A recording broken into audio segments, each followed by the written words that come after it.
Case 1. Nicole Abu Sharif. When Villa Park police received a missing persons report on the night of March 15, 2007, the responding officers noticed right away that the caller's story simply did not match the chaotic state of the home they were standing in. It was a small red flag, but investigators soon realized it was the first crack in a story destined to fall apart. In March of 2007, Nicole Abu Sharif was 26 years old, and by all accounts, she lived a quiet life that drew absolutely no attention from the people around her. She and Rebecca Klein, known to everyone close to her as Becky, had been in a relationship with her for 7 years, a long stretch that took them through their early 20s and into what friends saw as a rock-solid, permanent partnership. They shared a home in Villa Park, a quiet suburb in DuPage County about 20 miles west of Chicago. Abu Sharif kept a steady job and ran the household smoothly, building the kind of quiet, reliable reputation that never draws suspicion. Neighbors called her polite. Coworkers had zero complaints, and there were no records of any domestic fights. No previous police calls for either woman, and absolutely no warning signs from the outside, from work or their friends, that anything in their relationship had changed. But beneath that calm exterior, the records would show that things had drastically shifted in the months leading up to March. According to bank and phone records later pulled by DuPage County investigators, 2 secrets had completely changed her life as 2007 approached. First, there was a brand new romantic interest, a 19-year-old woman named Rose Sodaro, whom Abu Sharif had met on the social network MySpace. The second was her decision to heavily bump up the life insurance on Becky Klein, boosting the payout to nearly $400,000. Prosecutors later argued that these 2 clues, put together, set the stage for a horrific crime, a deadly mix of cold financial greed and raw physical desire, and a calculated plan mapped out long before it was executed. Investigators rebuilt the timeline, placing the fatal events on the afternoon of March 15, 2007. Trial evidence showed that inside their Villa Park home, Klein was tightly bound with duct tape, her hands and feet secured, her mouth taped shut, before a plastic bag was pulled over her head, causing her to slowly suffocate. Prosecutors described the act as cold, methodical, and controlled, not some sudden burst of anger, but a deliberate execution with one final goal. Once Becky was dead, the focus turned instantly to hiding the crime. Her body was hidden in the trunk of a 1966 Ford Mustang kept at the house, which sat parked inside the garage. Hours after everything happened, Abu Sharif dialed the Villa Park police, claiming that Becky Klein had vanished. That very phone call triggered the first wave of police suspicion. When officers stepped inside the home and did a quick walkthrough, they realized the scene did not look like a simple case of a runaway. There were telling clues scattered around the house, like duct tape residue and physical evidence pointing to foul play. Naturally, that vintage Mustang caught the detectives' eyes very early on. When officers asked to search the car and pop the trunk, they discovered Becky's body. Within days, the missing persons case officially became a murder investigation, and Abu Sharif, the very person who called the police, became their primary suspect.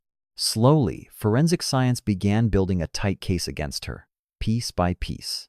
Crime lab techs pulled clear fingerprints directly off the sticky duct tape. Official testing confirmed those prints belonged to Abu Sharif. A discarded bandana found with the evidence underwent DNA testing, linking her directly to the scene once again. Subpoenaed cell phone records tracked her exact location and calls during the critical hours when Becky died. They secured the insurance papers, confirming not just the policy, but its recent increase on Klein's life, officially logging this damning paper trail into the financial files. Meanwhile, interviews with witnesses shed light on Abu Sharif's secret affair, charting exactly when this hidden romance first began. Every separate line of inquiry pointed straight toward the exact same dark conclusion. On March 19, 2007, they charged Abu Sharif with first-degree murder and concealment. This came just 4 days after Klein died, and 4 days after she reported him missing.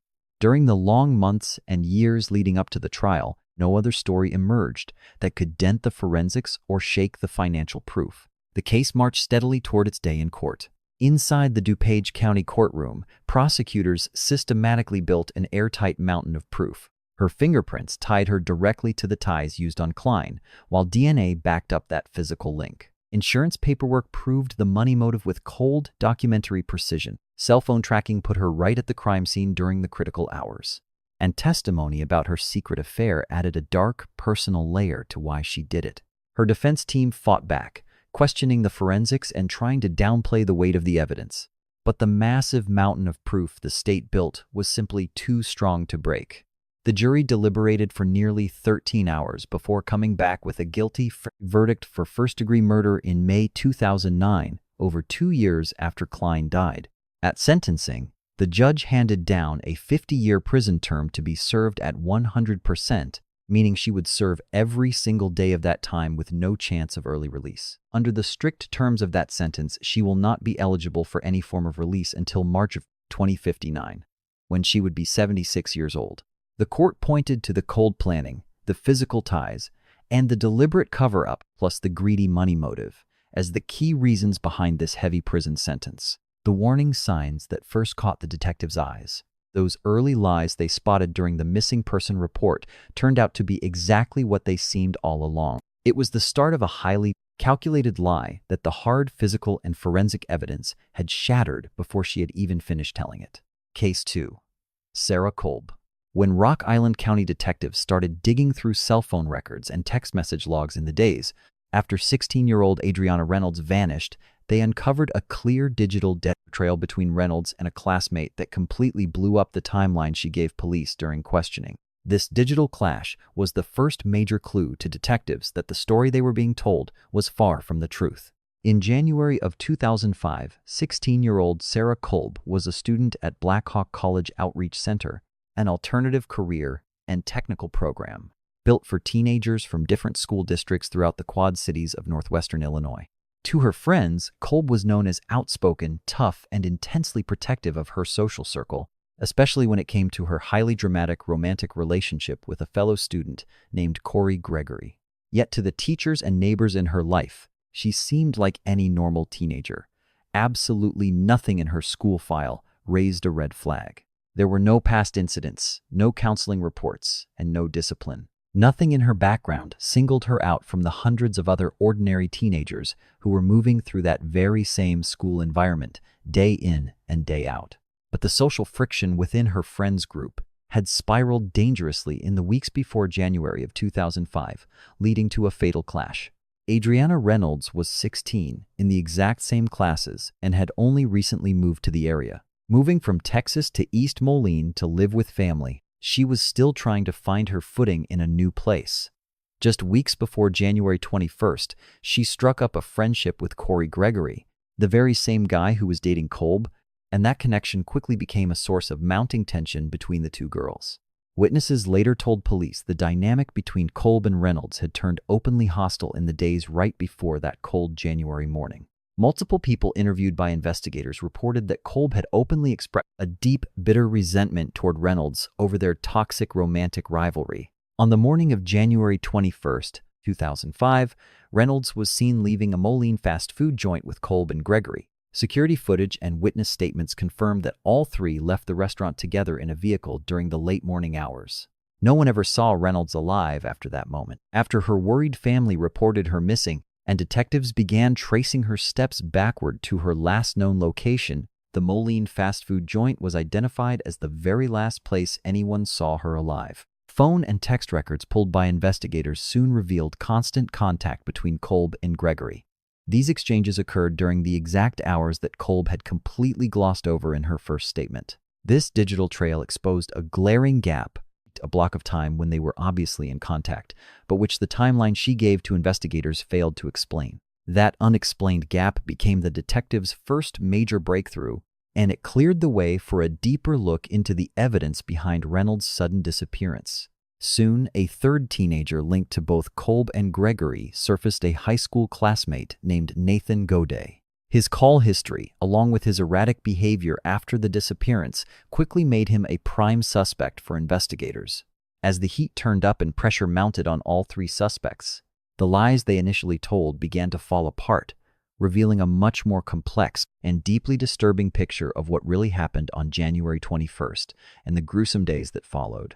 Trial evidence later proved that Reynolds was strangled to death inside the car parked near that Moline fast food joint.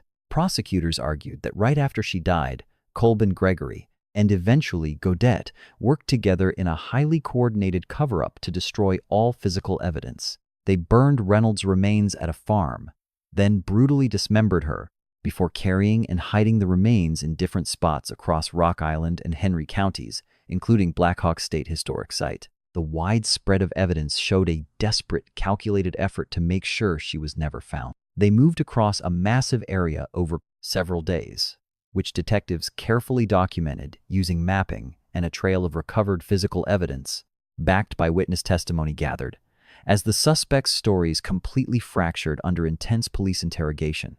Kolb was arrested just days later, as a mountain of digital records, forensic evidence, and shifting stories made her lead role in the murder impossible to deny. Her first trial in Rock Island County started on October 31st, 2005, leading to one of the most talked-about verdicts in local legal history. After 15 hours of intense deliberation, the jury could not agree on a verdict. The final tally was 11 jurors voting to convict, with just one refusing to agree. A mistrial was declared, and prosecutors made the decision to retry her. The next trial was granted a change of venue to Dixon, Illinois. This second jury listened to the very same chilling evidence: the phone records, the forensics, the trail of scattered body parts, and the testimonies built over the long investigation. This time, they reached a very different conclusion. On February 22, 2006, the Dixon jury returned a unanimous guilty verdict on 2 counts of first-degree murder and 1 count of concealing a homicide. Kolb was only 17 when she was convicted.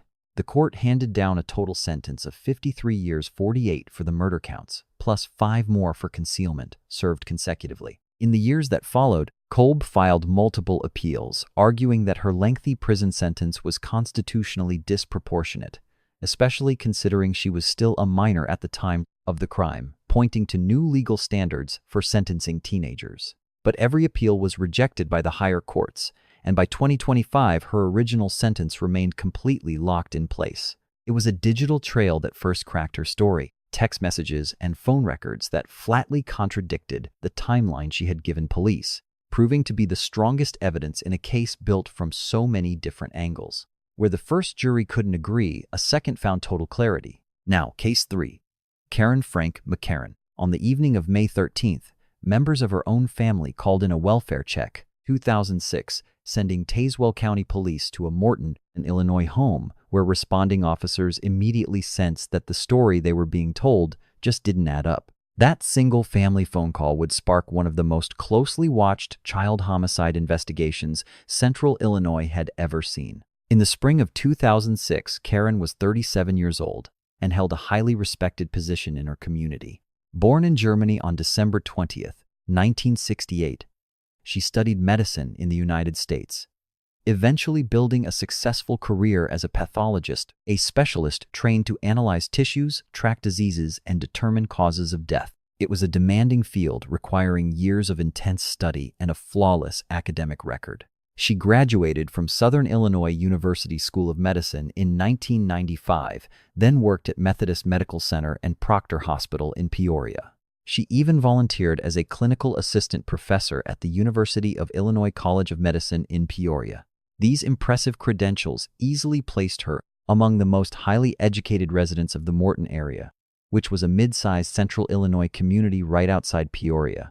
To her neighbors and colleagues, she seemed incredibly smart, capable, and entirely devoted to being a mother. She had a 3-year-old daughter named Catherine, whom everyone called Katie, and the little girl had recently been diagnosed with autism. Investigators later found that Karen had poured almost all of her daily personal and professional energy into managing Katie's condition, researching cures, consulting medical specialists, and hunting down therapies with an intensity that friends later described as completely all-consuming. It was Saturday, May 13th, 2006, the day before Mother's Day, and a warm spring afternoon in Central Illinois.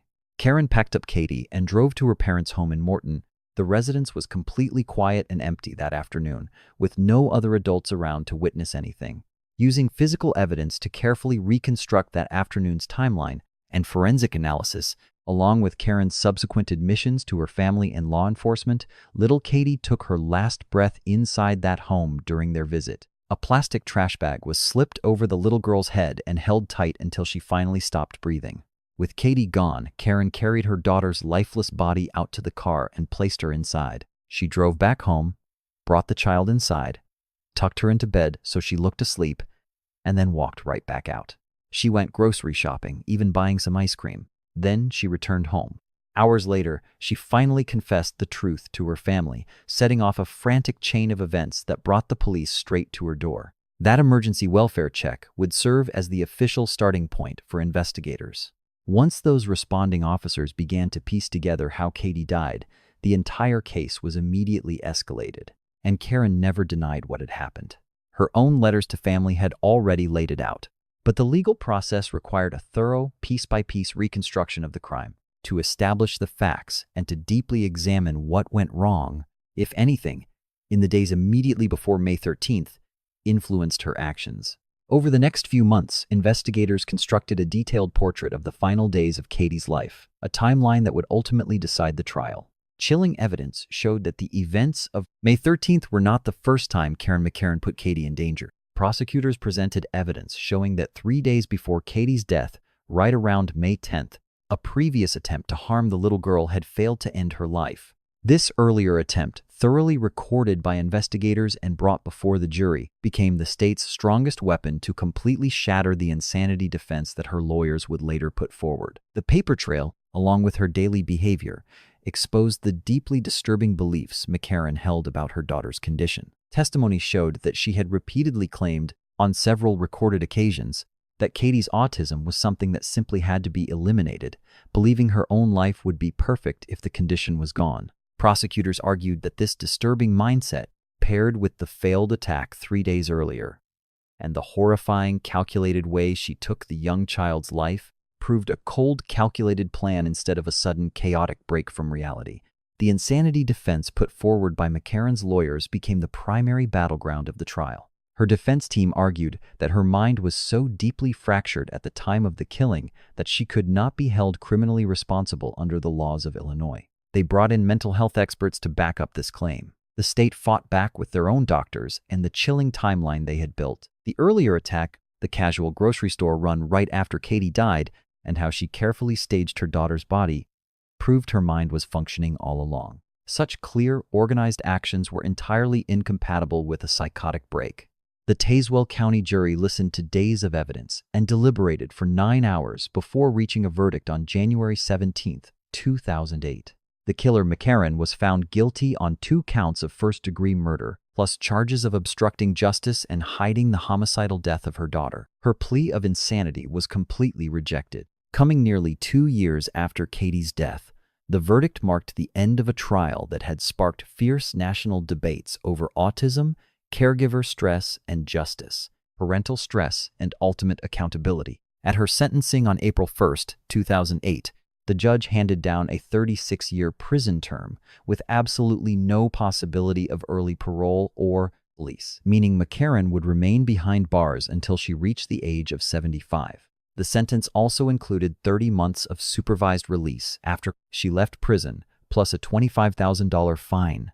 In the years after sentencing, McCarran launched multiple desperate appeals to challenge both her conviction and sentence. Every single appeal was denied, leaving her original sentence intact.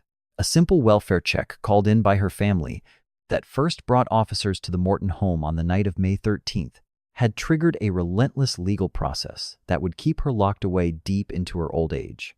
Her professional medical background did absolutely nothing to sway the jury once they saw the evidence. Case 4, Amanda Ham. On the afternoon of September 2, 2003, first responders rushed to the shores of Clinton Lake. This reservoir in DeWitt County, Illinois, sat northeast of Decatur. The dispatch came in as a vehicle submersion. By the time rescue divers reached the car, the rippling water had settled. 3 children were pulled from the back seat. Tragically, none of them survived the ordeal. Meanwhile, the 2 adults who had been inside were already safe on the dry bank. Amanda Ham was 27 that autumn. She was a local from Clinton, Illinois, a quiet town of under 8,000 residents bordering that same reservoir. She had 3 young children.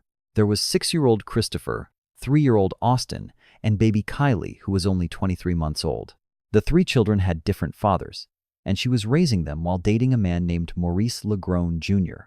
LeGrone had moved into their home, and soon, By September, he became the primary adult in the children's daily lives. Later police interviews revealed a grim reality.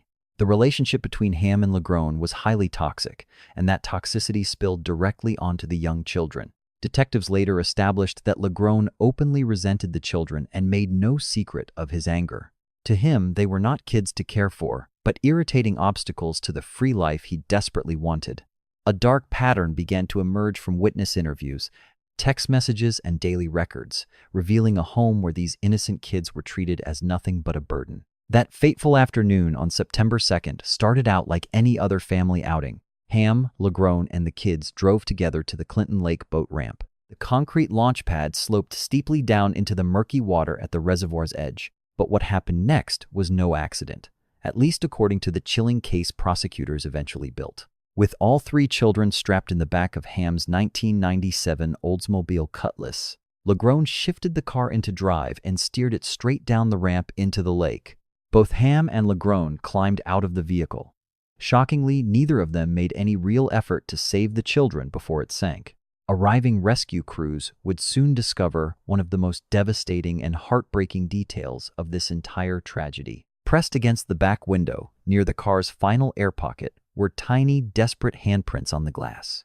6-year-old Christopher Ham, 3-year-old Austin Brown, and baby Caylee were eventually pulled from the dark, submerged car. All three had drowned. The police investigation began immediately. Both Ham and Legrone were standing there when help arrived, and both gave conflicting stories about what had happened. Investigators did not buy their stories. The physical evidence and the steep angle of the ramp, the trajectory of the car, and what eyewitnesses reported seeing all pointed to a grim reality that just did not match a simple accidental slip into the lake. DeWitt County detectives and Illinois State Police worked side by side, piecing together a clear picture of what life was like inside that home. Through neighbor interviews and records of Legrone's deep hatred for the kids, a terrifying motive began to take shape. Combined with the reconstructed timeline of events at the boat ramp, prosecutors realized this was no tragic accident at all. It was a cold, calculated act of murder. In December 2003, 3 months after the tragedy, both Amanda Ham and Maurice Legrone Jr. were arrested and hit with 9 counts of first-degree murder. That was 3 counts for each child, covering different legal theories of their guilt. The charges against the mother sparked massive outrage because, unlike the driver, who was physically steering the vehicle into the water, this mother's legal guilt rested on an entirely different foundation. Prosecutors argued she knew exactly what he planned to do as it unfolded, yet she stood by and made zero effort to save her children. It was a case of murder through total inaction and complicity. Under the law, a mother's failure to protect her children when she easily could have made her fully responsible for their deaths. The court severed the 2 cases, ordering separate trials. It was a decision driven by their very different roles and the massive wave of local publicity that had plagued the case since day one. Because news coverage had saturated DeWitt County, both trials had to be moved elsewhere. Legrone stood trial in McLean County in April 2006. The evidence against him was direct. He was the one who drove that car down the ramp. A jury convicted him of first-degree murder, sentencing him to life without the possibility of parole. He was never leaving. Meanwhile, Ham's trial was moved to Macon County, also in 2006.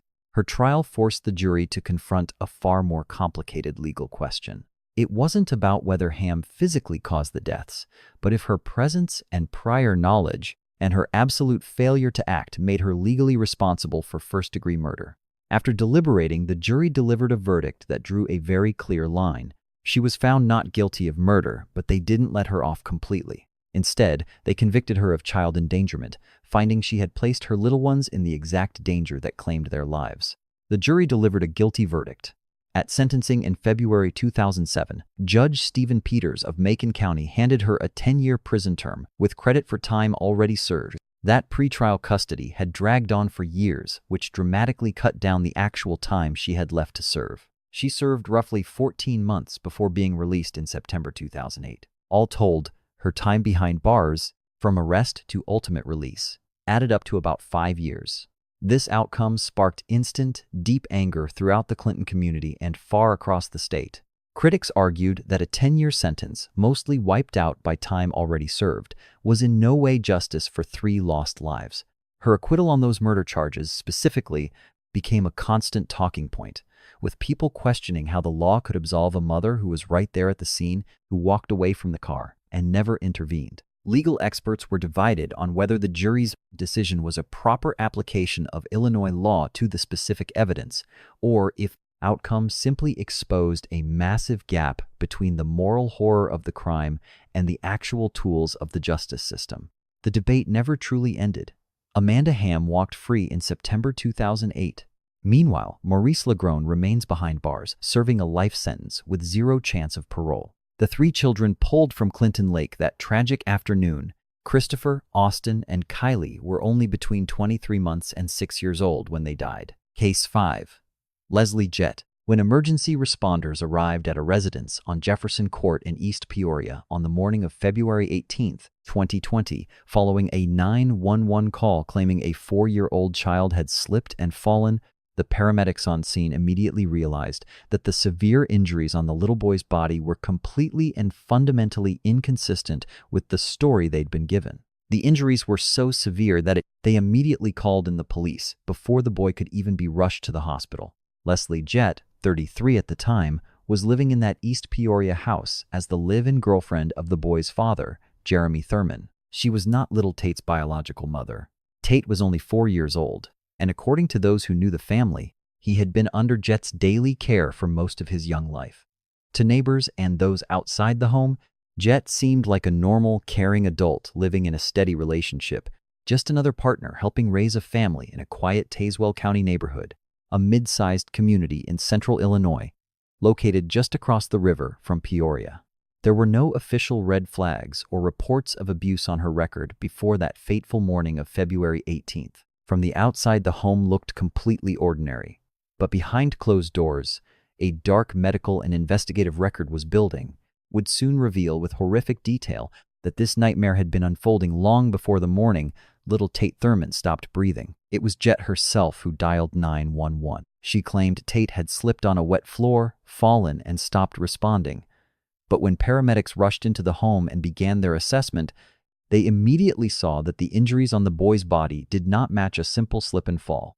First responders rushed him to OSF St. Francis Medical Center in Peoria, where doctors declared him brain dead. He was taken off life support and died on February 20th, 2020, 2 days after the call. The medical examiner's autopsy findings would soon become the absolute cornerstone of the prosecution's entire murder case. The autopsy found 260 bruises, marks, and scrapes all over Tate's body, along with a broken collarbone and severe internal damage. The sheer variety, age, and pattern of these horrific wounds showed forensic experts that the little boy had been suffering brutal, repeated physical abuse over a long period of time. This was no one-time accident or simple fall, but a terrifying history of violence stretching back way before February 18th. These chilling autopsy results instantly turned a tragic home accident into an active homicide investigation. Detectives from East Peoria and the Tazewell County Prosecutor's Office immediately began the grim task of piecing together exactly what happened to Tate in his final weeks. One massive question drove the entire hunt for the culprit who was actually inside the house when those fatal blows were struck, and who had been left alone with Tate while those endless injuries were being inflicted. Neighbors, family friends, and daily schedules soon provided the police with a very clear, disturbing answer, pointing directly to exactly who was in the house. Every trail led straight to Jett as the only adult present during those times. Records proved Tate's father was away at work during the critical hours identified by the medical examiner, clearing him of suspicion. The damning evidence of who was home, gathered from independent sources, pointed squarely at Jett as the primary suspect. In late February 2020, police pulled Jett over in Creve Coeur and arrested her, a small town right next to East Peoria, after building a mountain of evidence against her. They charged her with 3 counts of first-degree murder and 1 count of felony child abuse. While Jett sat in a jail cell in the months after her arrest, recorded telephone calls captured her talking to her estranged husband. Detectives listened closely to those tapes, and prosecutors later played them for the jury at her trial. On those tapes, Jett could be heard begging her husband to take the fall, asking him to claim responsibility for Tate's brutal injuries and death to save her. That shocking plea captured on those jailhouse calls and played for the jury, became the prosecution's most devastating weapon, exposing a clear consciousness of guilt that her defense lawyers simply could not explain away. In July of 2021, over a year after Tate died, Jet finally stood trial before a Tazewell County jury. The prosecution presented its case systematically. First came the autopsy showing 260 injuries from abuse, then the proof that Jet was the only one home during those crucial hours, and finally, those damning jailhouse tapes where she tried to beg her husband to take the fall for Tate's murder. Her lawyers desperately tried to challenge the medical evidence and downplay the mountain of circumstantial proof, but the combination of the autopsy report, the timeline proof, and her own recorded words was simply too strong to beat. The jury deliberated for just 80 minutes before finding her guilty on 2 counts of first-degree murder. During the sentencing hearing on September 17, 2021, Judge Paul Gilfillan handed down 75 years behind bars, followed by 3 years of supervised release. Under Illinois state law, Jet had to serve 100% of that time. The judge did not hold back in his final remark. He openly called her a horrible pseudo-parent. Those words flashed across regional news headlines, starkly capturing how the court viewed her role in Tate's short life and tragic death. Judge Gilfillan pointed to her absolute lack of remorse as a key reason for locking her away for so long. Considering her age at the time, that 75-year term guaranteed she would never live to walk out of prison a free woman. Tate's grieving father, Jeremy Thurman, stood up to speak at the hearing, calling Jet a menace to society and saying that even with justice served, nothing could ever bring his little boy back. Other members of Tate's family also faced the courtroom. Every single person painted a portrait of a joyful, loving child whose sudden absence left a massive, unfillable void in their lives. The horrific injuries found on Tate's body, 260 in total, told a dark truth. The grim conditions, first responders noted the moment they walked in, proved that the boy's severe injuries could never have come from a simple fall, sparking an investigation that the autopsy report would soon blow wide open, revealing months of hidden torment.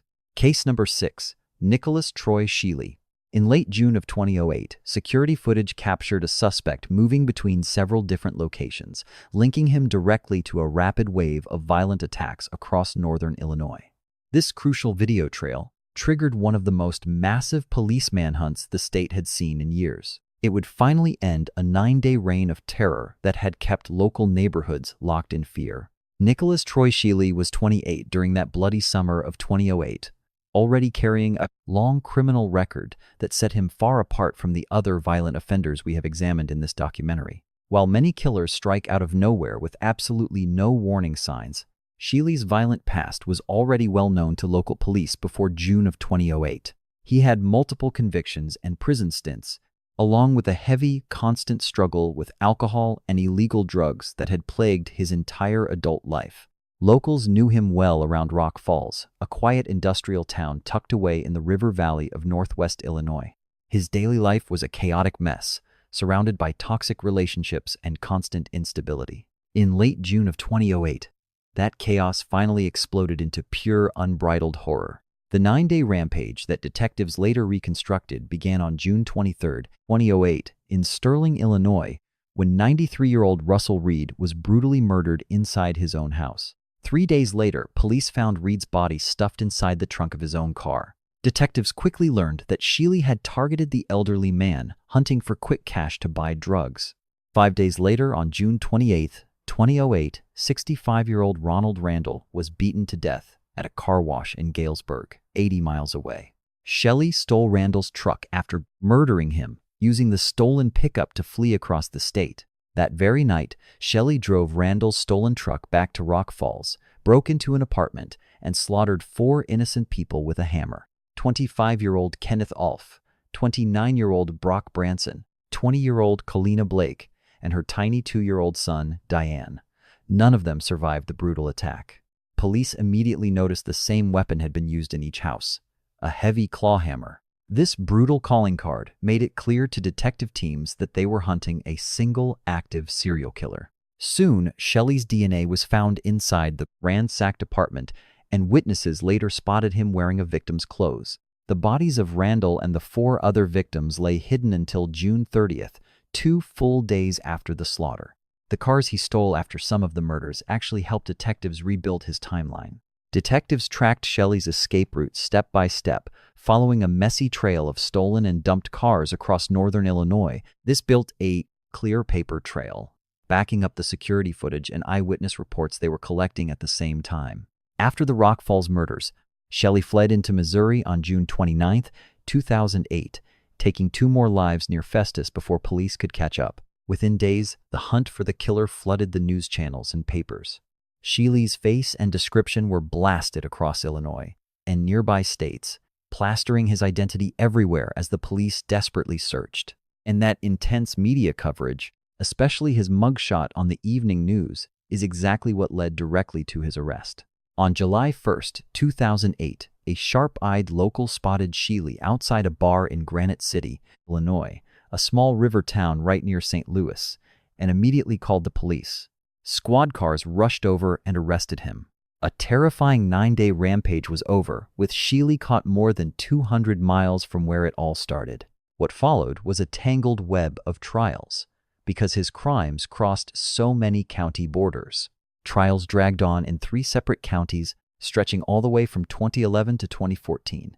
In Knox County, Shelley was found guilty of murdering Ronald Randall in September 2011. Next, in Whiteside County, he was found guilty of murdering Russell Reed in November 2012, earning a life sentence. Finally, in Rock Island County, he was convicted on May 29, 2014, for the 4 Rock Falls killings, with sentencing that August. Every single county built its own case, and every single one brought home a guilty verdict. The final outcome of all these back-to-back trials was a stack of life sentences in Illinois, with absolutely no chance of ever getting parole. This guaranteed Shelley would die behind bars, even if one of his convictions was somehow overturned on appeal down the road. In 2017, he confessed to the Missouri murders to escape the death penalty, bringing his final victim count to 8 across 2 states. The grainy security footage that first caught his face in the case, putting him near the crime scenes right when the violence started, was just the first clue in an investigation that eventually forced dozens of police departments to work together to stop him. The massive search for the killer relied on TV and radio just as much as police boots on the ground, ending not with a wild shootout but a simple ID in a parking lot. Case 7, Christopher Harris. In the fall of 2009, the Logan County Sheriff and State Police teamed up and put a spotlight on one particular suspect. They believed he was the key to the brutal murders of 5 members of the same family in the tiny, quiet farming town of Bessman. This massive joint investigation showed just how horrific the crime scene inside the Gee home was, proving to everyone that a case this massive needed far more manpower than a single local sheriff's department could ever provide alone. Christopher Harris was around 30 years old when the Bessman murders took place, and he was a familiar face to the Gee family in Logan County. He was no stranger to them. Harris had actually been married to Nicole, the grown daughter of the family patriarch, Rick Gee. Even though they divorced in 2006, he stayed close with Nicole and kept spending a lot of time at the family home. Over the years, working construction jobs with Rick and hanging out with the family almost every single day. To him, Rick was a close friend and a father figure. Logan County is mostly flat farmland in central Illinois, and Bessman is just a tiny dot on the map, home to fewer than 200 people. In a town like this, the sudden arrival of a massive police force is something the entire community notices and never forgets. Before September of 2009, Harris had no official record that would mark him as a person of concern. Raymond Gee, known to his family and friends as Rick, and his wife Ruth were in their 40s, raising 3 of their kids in their quiet Bessman home. They lived the quiet, deeply rooted life typical of rural Logan County, safe in a tight-knit community, far from the chaos and glare of the big city. A neighbor's child realized something was wrong on the morning of September 21st, 2009, when he went to visit his friends but stumbled upon a horror that sent him running for help. When Logan County deputies finally entered the Gee home, they made a grim discovery of 5 family members: Rick Gee, his wife Ruth, and 3 of their young children. Justina Constant, Dylan Constant, and Austin Gee lay dead inside. All 5 had been beaten to death with a tire iron. A 4th child, 3-year-old Tabitha Gee, was found critically injured but alive. She would survive, but the sheer brutality of the crime scene completely overwhelmed the county's limited investigative resources. The official reconstruction, built by Logan County deputies and Illinois State Police over the next several months, laid the exact foundation that prosecutors would present in court. Key evidence began to surface, including a devastating account from Harris's own brother, Jason. He eventually testified that he and Christopher drove to the Gee home late on September 21, 2009, following a long night of heavy drinking. Jason testified that he stayed outside while Christopher walked into the house. Soon after, he heard the sounds of a violent struggle. When Christopher finally came back out, Jason testified his brother confessed he had just killed them all. Jason cooperated with the police and, in exchange for a plea deal, received a 20-year prison sentence for helping cover up the murders and obstructing justice. Forensics teams spent months processing and analyzing every piece of physical evidence taken from the crime scene. Their forensic investigation covered every angle of the bloody house. They mapped out exactly how the deaths occurred, tracing physical evidence that put specific people inside those rooms, and gathered DNA and fibers that could be sent to the lab for positive identification. But since Harris had visited the Gee house nearly every day for years, investigators expected his fingerprints and DNA to be all over the place. Prosecutors built their case by combining the brothers' damning testimony, the physical evidence found inside, and a clear timeline of Harris's suspicious movements on the night of the murders. Police quickly identified Harris as their main suspect, and both state and local authorities placed him under arrest in late 2009. He faced 5 counts of first-degree murder, as well as charges of home invasion, armed robbery, and the attempted murder of young Tabitha. The resulting legal battle dragged on for several years during a grueling pretrial phase. A major turning point came when defense attorneys successfully argued to move the trial out of town, realizing that the deep, painful awareness of the case throughout Logan County, where the Gee family was beloved and where the community had been shattered by the horror, made it absolutely impossible to find an unbiased jury where the crimes took place. Because of this, the trial was relocated to Peoria County. Once there, prosecutors laid out the massive mountain of evidence they had gathered over the years. They presented the bloody forensics from the home and the compelling witness statements, especially Jason's testimony, and the physical clues directly tying Harris to the slaughter. Harris eventually took the witness stand to defend himself, swearing he only arrived late at night to find a scene of pure horror already finished, and suggesting that one of the children had actually carried out the slaughter. The jury did not buy his story. On May 31, 2013, nearly 4 years after the killings, Harris was found guilty on 5 counts of first-degree murder. His sentencing hearing delivered one of the harshest punishments allowed under Illinois law. On July 19, 2013, the judge handed Harris 5 consecutive life sentences without any chance of parole. That meant 1 full life sentence for every single victim, plus 30 years for trying to kill Tabitha Gee, 30 years for home invasion, and 20 years for robbery. Stacking these sentences back-to-back showed the court's belief that every single life lost demanded its own full measure of justice. Harris actually apologized at his sentencing, while still claiming he never committed the brutal crime, a glaring contradiction that the Logan County State Prosecutor quickly pointed out. Harris would die behind bars. From the very start, multiple law enforcement agencies had joined forces on the investigation, with both the Logan County Sheriff's Office and the Illinois State Police realizing that a massive case like this needed shared resources.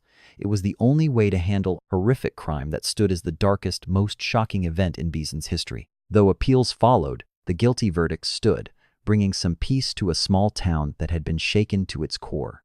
Case 8. John Burge. It began in the early 1980s. Lawyers representing men locked up at Area 2 detectives on Chicago's South Side filed formal complaints demanding the police department investigate what was happening in those rooms. The complaints flagged systemic physical coercion. These allegations targeted a specific commander and his crew. Yet police oversight repeatedly ignored the growing pile of complaints, refusing to act with the urgency this horror demanded.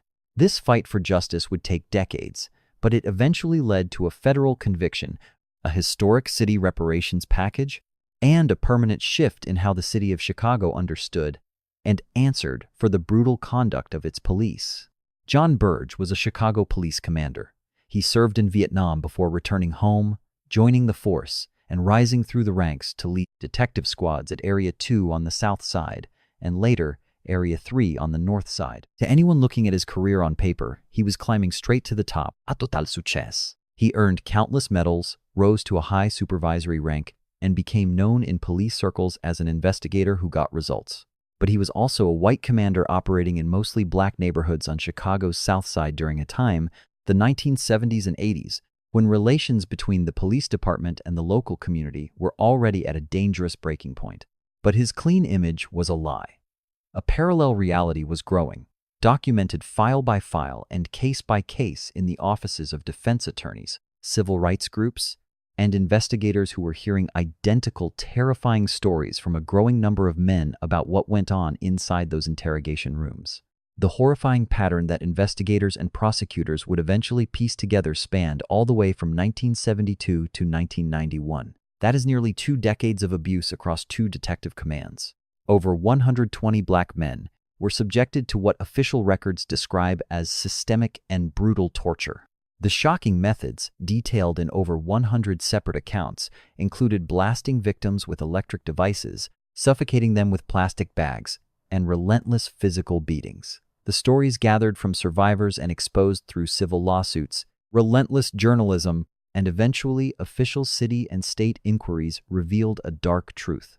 This was not the work of a single rogue cop, but a cruel routine personally directed by Burge himself, eagerly carried out by the officers serving under his command. Confessions forced out through torture were used to secure convictions, sending innocent people to death row. Those sentences were only overturned years later when the terrifying truth finally emerged. But a major legal obstacle shielded Burge for decades: the statute of limitations. By the time the full scope, a clear, documented pattern of abuse was finally proven, but the legal time limit to prosecute the actual crimes had already expired. Under Illinois law, there was simply no way to charge Burge directly for the physical torture itself. It did not matter how thoroughly those brutal acts had been documented. After years of intense public scrutiny, federal prosecutors faced a difficult question. Was there any criminal charge left that they could file before the ticking clock shut down the case forever? The solution they found relied not on his past crimes, but on his own lies about them years later. During a federal civil rights lawsuit filed by a torture survivor named Madison Hobley, Burge had testified under oath. He swore that no physical abuse had ever taken place. He claimed he had absolutely no knowledge of the horrific methods survivors described. He insisted that the systematic pattern across more than 100 cases was a complete fabrication. Those recorded lies, spoken under oath, gave federal prosecutors the exact ammunition they needed to finally charge him. In October 2008, decades after his 1993 firing from the Chicago Police Department, Burge faced federal charges of perjury and obstruction of justice. The prosecution kept the charges razor thin. He was not charged with torture, which was legally barred, but with lying about it under oath, which was not. At the federal trial, the jury weighed his official denials against a mountain of evidence showing what really happened in those dark interrogation rooms.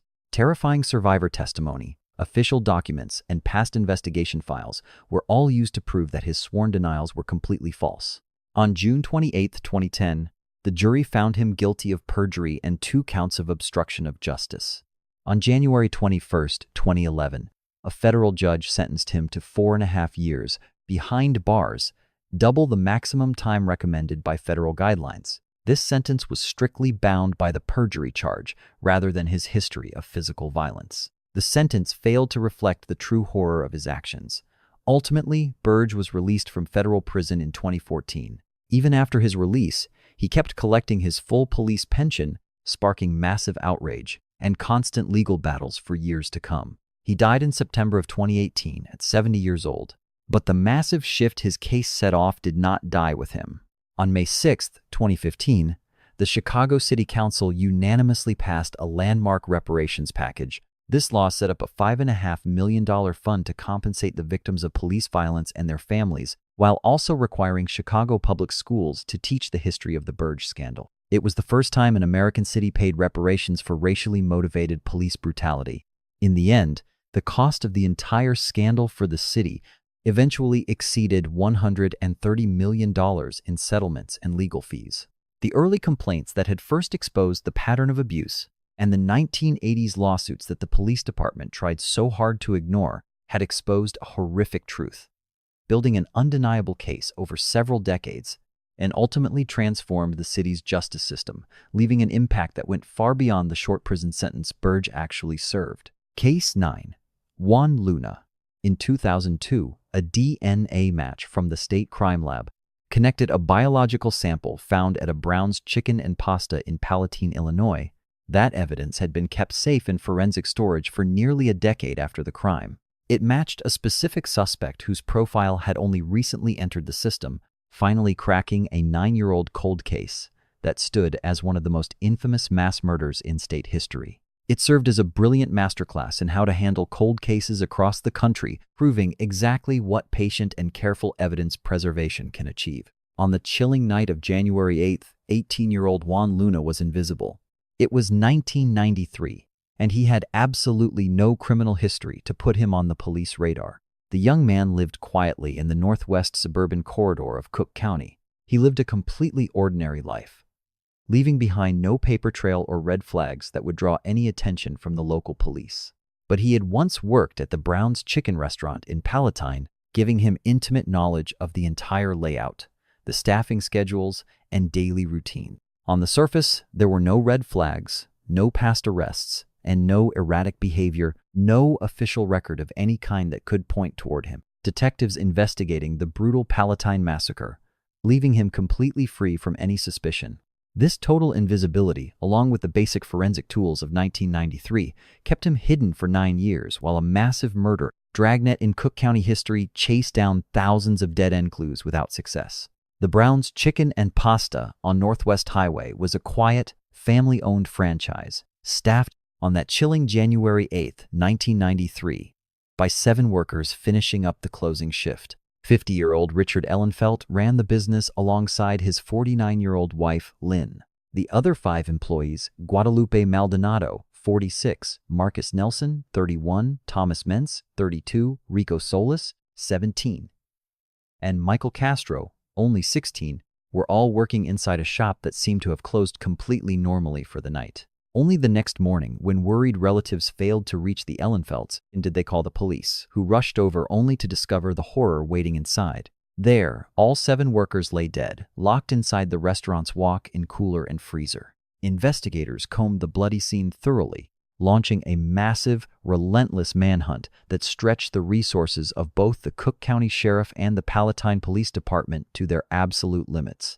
For 9 long years, this baffling case resisted every effort, stalled by a perfect storm of dead ends that kept the truth buried. There wasn't a single survivor. Because the shop had closed up, there was no one left alive to tell what happened inside those walls, leaving detectives without the crucial eyewitness testimony needed to ground a murder investigation. Technicians processed the physical evidence using only the primitive forensic tools available in 1993. Although they carefully preserved what they found for the future, the DNA science of the early 1990s couldn't build a searchable genetic profile from the biological trace evidence. Detectives relied on old-school methods, knocking on doors, chasing tips, squeezing informants, and analyzing records, creating a mountain of paperwork, but none of it pointed to the cold-blooded killers. They questioned thousands of people. They chased and cleared hundreds of leads. Yet a vital piece of evidence lay hidden in the original crime scene files. It was a half-eaten piece of chicken recovered from a dining room trash can, discarded by the killers themselves, who had stopped to eat a meal before carrying out the massacre. One sharp evidence technician realized the potential value of the biological trace on that food, keeping it frozen in police custody for years, sitting in the cold through nearly a decade of frustrating dead ends. Finally, a massive leap in forensic science blew the cold case wide open. The rapid rise of DNA testing and the expansion of the state database years after the tragedy. As crime labs evolved, they sent the frozen evidence from the crime scene back to the lab for brand new testing. Using the high-tech profiling tools of the early 2000s, scientists extracted a perfect, complete genetic blueprint. They ran that profile through the Illinois database, and it flagged a direct match. Juan Luna, whose genetic signature was already in the system after a completely unrelated run-in with the law. Then, in March 2002, the ex-girlfriend of Luna's accomplice, James Degorski, came forward, pointing the finger at both men. By April 2002, the match was confirmed more than 9 years after the murders. On May 16, 2002, both Luna and Degorski were arrested. Prosecutors in Cook County quickly hit Luna with 7 counts of first-degree murder. The 2 killers would be tried separately, with Luna's trial taking the stage first. The state built its case around DNA evidence and Luna's own stunning confession after his arrest, admitting that he and Degorski chose to rob that specific restaurant because Luna's old job there meant he knew the layout and the exact closing routines. On May 10, 2007, the jury found Luna guilty on all 7 murder counts. 14 years after the killings, and 5 years after his arrest, he was sentenced on May 17, 2007, to life without parole. Degorski stood trial in 2009 and was convicted of 7 counts of murder on September 29. The case rested heavily on his ex-girlfriend and another witness, who both testified that Degorski had separately confessed his crimes to them. He was sentenced on October 20, 2009, to life without parole. But this forensic breakthrough did more than solve a single case. The successful use of preserved DNA evidence in the Palatine investigation and database matching to solve this 9-year-old mystery was studied heavily as Illinois updated its cold case forensic protocols, paving the way for massive changes in how investigators handled DNA, evidence preservation, and database tracking across the entire state. That single piece of chicken, frozen in evidence through a decade of dead ends, did what thousands of tips and interviews had failed to do. It yielded a name. Case 10. Drew Peterson, a cop whose troubling behavior had already raised red flags among his local colleagues. In the chilly late October of 2007, a local police sergeant's 4th wife vanished. Her friends and colleagues couldn't buy his public story about her sudden departure. This high-profile disappearance forced investigators to reopen another suspicious case they had closed 3 years prior, sparking a legal battle that would rewrite the evidence laws in the state of Illinois. It would lead to a conviction based on hearsay testimony normally kept out of court, becoming one of the most heavily publicized criminal trials in the state's history. Drew Peterson was 50 years old when his 4th wife, Stacy, vanished in October of 2007. He had spent decades working as a cop in Bolingbrook, a quiet suburb located about 30 miles southwest of Chicago. Eventually, he climbed the ranks to become a sergeant in the department, gaining a deep inside knowledge of police procedures and investigation methods. He mastered the very forensic protocols that usually catch criminals. To his fellow officers and the local community, he was a trusted veteran, a man who knew exactly how investigations worked. But his personal life was messy, marked by several marriages, 4 in total. The toxic dynamics of those relationships, later picked apart in court and under the media spotlight, painted a picture of a controlling household run with an iron fist and defined by extreme power imbalances. Yet none of that had ever triggered a formal police investigation or criminal charges before October of 2007. Kathleen Savio was his 3rd wife. The couple had a rocky marriage that finally ended in divorce in October 2003. Before her death, Kathleen repeatedly warned her family and the police that she was terrified of what Peterson might do to her. These desperate pleas were written in official police files and would later become the key to his downfall. Then, on March 1, 2004, Kathleen was found dead in a dry bathtub inside her home. The strange scene pointed to an accidental drowning, according to the coroner. The case was quickly closed and Peterson walked away without a single charge. Savio's death was officially ruled an accident, and the file sat collecting dust for more than 3 years. Then, in late October of 2007, Peterson's 23-year-old 4th wife, Stacy, vanished. That changed everything. Stacy officially went missing on October 28, 2007, and her sister sounded the alarm the very next morning. Peterson told everyone that Stacy had simply left him voluntarily, choosing to abandon her marriage and kids for another man. He pushed this story to investigators, to the media, and to the public, showing a cold confidence that many found deeply unsettling under the circumstances. Neither the police nor Stacy's family believed his story for a second. After her family raised the alarm, the state police and local prosecutors began dissecting the facts of her disappearance. This new look quickly pulled everyone's focus right back to Kathleen Savio's death in 2004. Her body was exhumed that November. Medical examiners immediately began a fresh forensic examination. The results of this second look completely contradicted what the first inquest had claimed. This time, experts realized the injuries on Savio's body did not point to an accident, but to murder. The cause of death was officially changed. Drowning was crossed out, replaced with homicide, and the cold case of Kathleen Savio, locked away since 2004, was reopened with Peterson as the prime suspect. But as we look at the trial prep, prosecutors hit a massive legal hurdle. Their strongest evidence against Peterson was actually what Savio had told her family before she died, as well as friends and police officers. She had spoken of her deep fear, detailing terrifying incidents, naming Peterson as a direct threat to her life. Normally, these statements were considered hearsay and could never be used in a courtroom. But Illinois lawmakers stepped in to fix this roadblock. They pushed through a new piece of legislation, which the media quickly dubbed Drew's Law. This created a special legal exception, allowing a victim's past words to be heard in court if the defendant's own actions had silenced them permanently. This law was written with Peterson's case specifically in mind, allowing the prosecution to finally use Savio's desperate warnings in front of a jury. He was arrested in May of 2009, leading to a 2012 trial that gripped the entire nation. Prosecutors laid out the damning new autopsies, the chilling statements allowed by the new law, and a mountain of evidence tying Peterson to Savio's murder. The defense fought back, calling the new law unconstitutional and trying to tear down the updated forensic findings. They argued that the state's entire case was driven by media frenzy and pressure, rather than real objective science.